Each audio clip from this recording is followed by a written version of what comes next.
بسم اللہ الرحمن الرحیم۔ اضافت کی قسمیں، تو اضافت کی دو قسمیں ہیں، ایک اضافت معنوی، ایک اضافت لفظی۔ اضافت معنوی جس میں اسم فاعل، اسم مفعول اور صفت مشبہ کے علاوہ کوئی اور اسم مضاف ہو، یہ اضافت بتقدیر حرف جر تین طریقے سے آتی ہے، یعنی اسم فاعل، اسم مفعول، صفت مشبہ کے علاوہ کوئی اور اسم کیا بنتا ہے؟ مضاف بنتا ہے۔ ٹھیک، تو اس میں حرف جر جو ہے وہ مقدر ہوتا ہے۔ کیا ہوتا ہے؟ مقدر ہوتا ہے۔ تو حرف جر مقدر مانتے ہیں، اس کی وجہ سے اگلے والے یعنی مضاف الیہ کو حرف جر آتا ہے، اس پر زیر آتا ہے۔ ٹھیک، تو تین حروف عام طور پر مقدر مانے جاتے ہیں، من، فی اور لام۔ ٹھیک، جیسے من کے ساتھ جبکہ مضاف الیہ جن سے مضاف ہو، جبکہ مضاف الیہ جن سے مضاف سے ہو، یعنی مضاف الیہ جو ہوتا ہے وہ مضاف ہی کی جنس سے ہوتا ہے، مضاف ہی کی جنس سے ہوتا ہے۔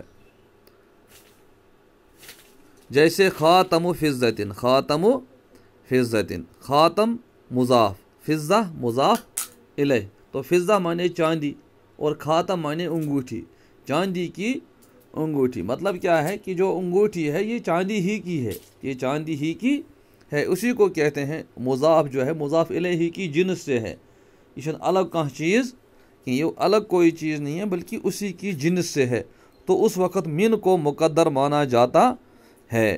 جیسے خاتم من فضۃ، یعنی چاندی کی انگوٹھی، تو پھر من کو مقدر مانتے ہیں، سیدھے ہم کہتے ہیں خاتم فضۃ۔ تو کبھی فی مقدر مانا جاتا ہے، جیسے جب یہ اس وقت ہوتا ہے جب کہ مضاف الیہ ظرف ہو، مضاف الیہ ظرف ہو۔ ظرف وہ آپ پڑھ چکے ہیں کہ ظرف کہتے ہیں زمانے کو، ٹھیک، یا جگہ کو، ٹھیک، تو اس اعتبار سے اس وقت فی جو ہے مقدر مانا جاتا ہے۔ جیسے ضرب الیوم، ضرب الیوم یعنی ضرب فی الیوم، تو اس صورت میں فی کو مقدر مانتے ہیں۔ تو کبھی لام مقدر ہوتا ہے، یہ اس وقت ہوتا ہے جب کہ اوپر کی جو دو صورتیں آ گئی ان میں سے کوئی صورت نہ ہو، اس وقت لام ہوتا ہے۔ جیسے کتاب زیدن، یعنی کتاب لزید، زید کی کتاب، زید کی کتاب۔ تو یہ جو اضافت معنوی ہے، یہ اضافت معنوی ہے، اس کا ایک فائدہ ہے، وہ کیا ہے کہ اگر اس میں نکرہ معرفے کی طرف مضاف ہو تو وہ بھی معرفہ ہو جاتا ہے، وہ بھی کیا ہو جاتا ہے؟ معرفہ ہو جاتا ہے، یعنی وہ بھی تعریف حاصل کرتا ہے۔ تعریف حاصل کرنے کا مطلب ہے وہ معرفہ ہو جاتا ہے۔ جیسے کتاب زیدن، زید کی کتاب، ابھی تک کتاب عام تھی لیکن جب ہم نے کہا کتاب زیدن، زید کی کتاب، تو اب یہ خاص ہو گئی۔ اور اسی طریقے سے اس اضافت کا فائدہ یہ بھی ہے کہ اگر نکیرے کی طرف مضاف ہو، نکیرے کی طرف مضاف ہو یعنی مضاف الیہ نکرہ ہو، تو اس صورت میں بھی جو مضاف ہے اس کو بھی تخصیص حاصل ہو جاتی ہے، یعنی وہ خاص ہو جاتا ہے۔ اگرچہ معرفہ نہ بن جائے لیکن کم سے کم اس میں تخصیص پیدا ہو جاتی ہے، یعنی تھوڑا سا وہ دوسروں کے مقابلے میں خاص ہو جاتا ہے۔ جیسے غلام رجل، غلام رجل کسی آدمی کا غلام، کسی آدمی کا غلام، یا کسی آدمی کا کھیت، ٹھیک، تو معلوم ہوا یہ کسی نہ کسی کا ہے، اس میں تخصیص پیدا ہو گئی۔ ایک بات اور یاد رکھنی ہے، وہ کیا؟ مثل، غیر اور سوا، مثل، غیر اور سوا، اور ان کے جیسے الفاظ، ان کے جیسے الفاظ، یہ جب مضاف ہوتے ہیں، یہ جب مضاف ہوتے ہیں تو ان کے مضاف بننے سے تعریف اور تخصیص حاصل نہیں ہوتی، تعریف اور تخصیص حاصل نہیں ہوتی۔ ٹھیک، کیوں؟ اس لیے کہ یہ وہ کلمات ہیں، یہ وہاں پر استعمال ہوتے ہیں جہاں بہت زیادہ ابہام ہوتا ہے، ان میں بہت زیادہ ابہام ہے، تو ان کے استعمال کی وجہ سے کوئی تخصیص پیدا نہیں ہوتی ہے، صرف ضد بنتی ہے۔ کیا بنتی ہے؟ ضد بنتی ہے۔ جیسے مررت برجل غیر زید، مررت برجل غیر زیدن میں گزرا زید کے علاوہ کسی اور آدمی کے پاس سے، زید کے علاوہ کسی اور کے پاس سے، تو اس میں رجل جو ہے وہ موصوف ہے، ٹھیک، اور غیر زیدن، غیر زیدن یہ اس کی صفت ہے، تو رجل نکرہ ہے، رجل نکرہ ہے۔ اگر غیر کی وجہ سے تخصیص پیدا ہوتی یا تعریف پیدا ہوتی تو غیر زیدن یہ کیا بنتا؟ یہ معرفہ بنتا، تو پھر رجل ان کی صفت نہیں بنتا۔ لہٰذا چونکہ اس سے کوئی تعریف اور تخصیص پیدا نہیں ہوئی، بلکہ اس سے تو جو ہے تنکیر ہی پیدا ہوئی، کیا پیدا ہوئی؟ تنکیر، یعنی نکرہ ہی رہا یہ لفظ، لہٰذا یہ رجل کی صفت بن گیا، ٹھیک جی۔ اب دوسری قسم ہے، اوپر چل رہا تھا اضافت معنوی، اضافت معنوی، اب دوسری قسم ہے اضافت لفظی، اضافت لفظی جس میں صفت کا صیغہ اپنے فاعل یا اپنے مفعول بہ کی طرف مضاف ہو۔ تو صفت کا صیغہ کس کو کہتے ہیں؟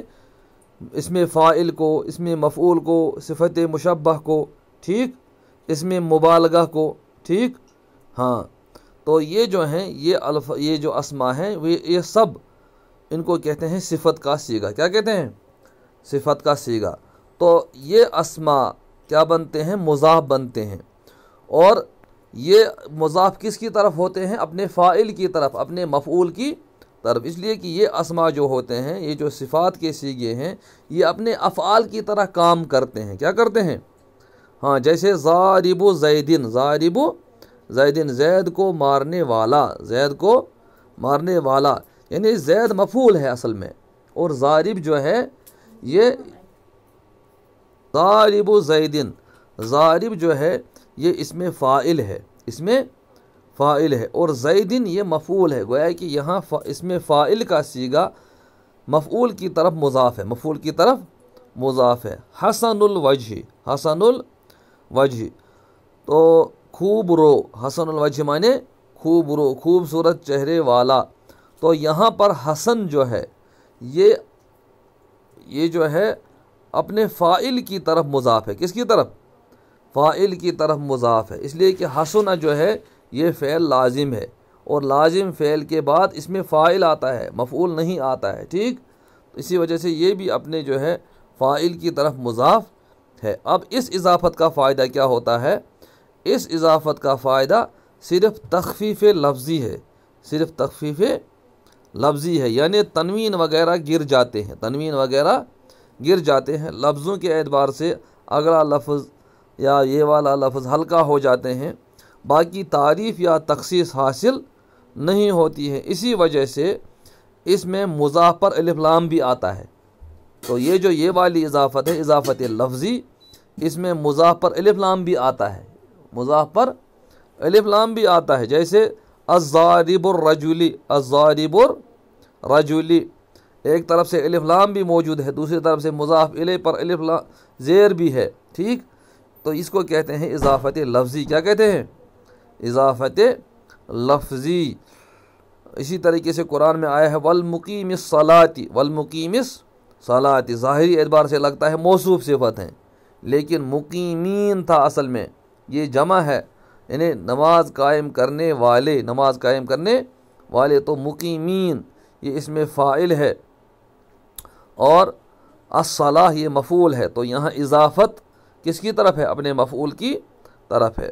اب یہ جو اضافت ہے، اضافت جو ہوتی ہے وہ دو طرح کی ہوتی ہے، یعنی کبھی ایسا ہوتا ہے بلکہ تین طرح کی ہوتی ہے، کبھی موصوف کی اضافت صفت کی طرف ہوتی ہے، کبھی صفت کی اضافت موصوف کی طرف ہوتی ہے، اور کبھی ہم معنی الفاظ جو ہوتے ہیں وہ ایک دوسرے کی طرف مضاف ہوتے ہیں، ٹھیک۔ تو پہلی قسم اضافت الموصوف الی الصفہ، جبکہ موصوف کی اضافت صفت کی طرف ہو، ہاں، تو موصوف صفت کی طرف، موصوف صفت کی طرف مضاف نہیں ہو سکتا، ٹھیک، باوجود قیام معنی وصفی، یعنی عام طور پر ایسا نہیں ہو سکتا ہے کہ موصوف صفت کی طرف مضاف ہو، ٹھیک، کیونکہ ترکیب توصیفی اور ترکیب اضافی اس لیے کہ موصوف صفت اور اضافت مضاف مضاف الیہ ہونا یہ الگ الگ باتیں ہیں، جو جہاں پر ایک بات دوسری جگہ اور دوسری بات پہلی جگہ استعمال نہیں ہو سکتی، ٹھیک۔ ہاں، تو کچھ مثالیں ہیں، جیسے مسجد الجامع، مسجد الجامع جامع مسجد، جانب الغربی مغربی جانب، صلاۃ الاولیٰ پہلی نماز، بقلۃ الحمقا، بقلۃ الحمقا کہتے ہیں خرفہ کو، ایک طرح کی سبزی ہوتی ہے جو خود ہی سے پیدا ہوتی ہے، ٹھیک، وغیرہ۔ ان مثالوں میں اگرچہ لگتا ہے موصوف جو ہے صفت کی طرف مضاف ہے، مگر حقیقت حال یہ ہے کہ موصوف کو محذوف مانا گیا ہے۔ موصوف کیا ہے؟ محذوف ہے، یعنی اصل میں کیا ہے؟ یہ اصل میں ہے مسجد الوقت الجامع، مسجد الوقت الجامع، جمع ہونے کے وقت کی مسجد، ٹھیک۔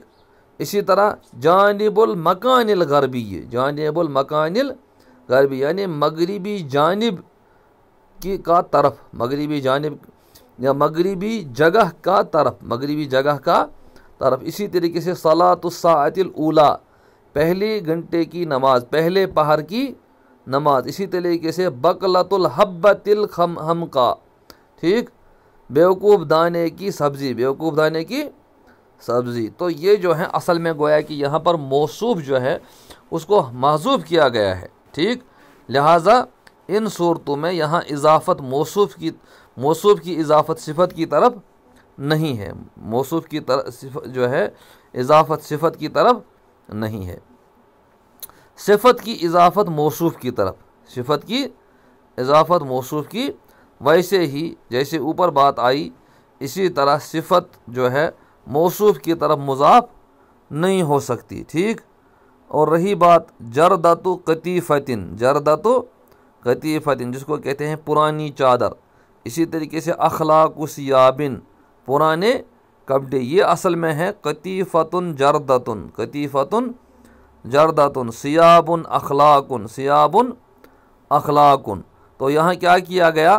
صفت کو موصوف سے پہلے لایا گیا، صفت کو موصوف سے پہلے لایا گیا اور مضاف بنایا گیا، ہاں ٹھیک۔ تو معلوم ہوا یہاں تقدیم و تاخیر ہے، تقدیم و تاخیر ہے، لیکن حقیقت حال کیا ہے کہ یہاں جردتن اور اخلاقن، جردتن اور اخلاقن یہ صفت نہیں ہے، یہ کیا ہے؟ صفت نہیں ہے، بلکہ مطلق اسم کے طور پر استعمال ہوئے ہیں، مطلق اسم کے طور پر استعمال ہوئے ہیں۔ اور رہی بات قطیفتن اور ثیابن کی، تو یہ ان کی تمیز ہے، کیا ہے؟ ان کی کیا ہے؟ تمیز ہے، یعنی جردۃ قطیفتن، جردۃ قطیفتن، اخلاق ثیابن، تو یہ ان کی تمیز ہے جو ابہام کو دور کرنے کے لیے، ابہام کو دور کرنے کے لیے اضافت کے طور پر مجرور آئے ہیں، اضافت کے طور پر مجرور آئے ہیں، ان کو اضافت کے طور پر لایا گیا ہے، اس وجہ سے وہ مجرور ہیں، ٹھیک۔ ہاں، لہٰذا یہ اضافت کیا ہے؟ ممیز کی اضافت تمیز کی طرف ہے، ممیز کی اضافت تمیز کی طرف ہے، نہ کہ صفت کی اضافت موصوف کی طرف۔ اور تیسری قسم ہے اضافت المترادفین، ٹھیک، مترادف کہتے ہیں ہم معنی اسما کو، یا جن کا مطلب مقصد ایک ہی ہو، تو ان میں بھی اضافت جائز نہیں ہے، ان میں بھی اضافت جائز نہیں، کیوں؟ اس لیے کہ اضافت کا کوئی فائدہ ہی نہیں ہے۔ مثلا اسد اور لیسن دونوں کا معنی شیر ہے، منع و حبس دونوں کا معنی ہے روکنا، انسان و ناطق، ٹھیک، دونوں کا مطلب انسان ہے، لہٰذا لیس و اسد، اسد و لیسن، تو اس کا کہنے کا کوئی فائدہ نہیں ہے۔ لہٰذا یہ جو دو تین قسم کی اضافتیں آئی، دو تین قسم کی اضافتیں آئی، تو بصری جو ہیں، بصری نحات، ان کے نزدیک یہ جائز نہیں ہے۔ البتہ جو کوفی نحوی ہیں ان کے نزدیک، ٹھیک، اس کی اضافت جائز ہے، اس کی اضافت جائز ہے، اس لیے کہ قرآن کریم میں بھی اس کی مثالیں آئی ہیں، جیسے مکر السیء استکبارا فی الارض و مکر السیء، یعنی اصل میں تھا المکر السیء، المکر السیء، تو موصوف کی اضافت صفت کی طرف۔ اسی طریقے سے قرآن میں الگ جگہ بھی آیا ہے ولا یحیق المکر السیء الا باہلہ، تو موصوف صفت کے طور پر آیا ہے۔ دوسرا ہے یعلم خائنۃ الاعین، یعلم خائنۃ الاعین، آنکھوں کی خیانت، آنکھوں کی خیانت، اصل تھا خائن آنکھیں، خائن آنکھیں، یعنی صفت کی اضافت موصوف کی طرف، ٹھیک۔ اور تیسرے کی مثال ان ھذا لہو حق الیقین، حق الیقین، یعنی یقین کا حق، اصلاً تھا الحق الیقین، الحق الیقین، یعنی یہ جو اضافت کی تین قسمیں ہیں جن کی انہوں نے تردید کی، یہ تردید دراصل بصریوں کا مسلک ہے۔ کن کا مسلک ہے؟ بصریوں کا مسلک ہے، البتہ کوفیوں کے ہاں اس کا جواز ہے، ٹھیک۔ چنانچہ اس کی مثالیں قرآن کریم کے علاوہ عربی ادب میں اور دوسری جگہوں پر بہت زیادہ پائی جاتی ہیں۔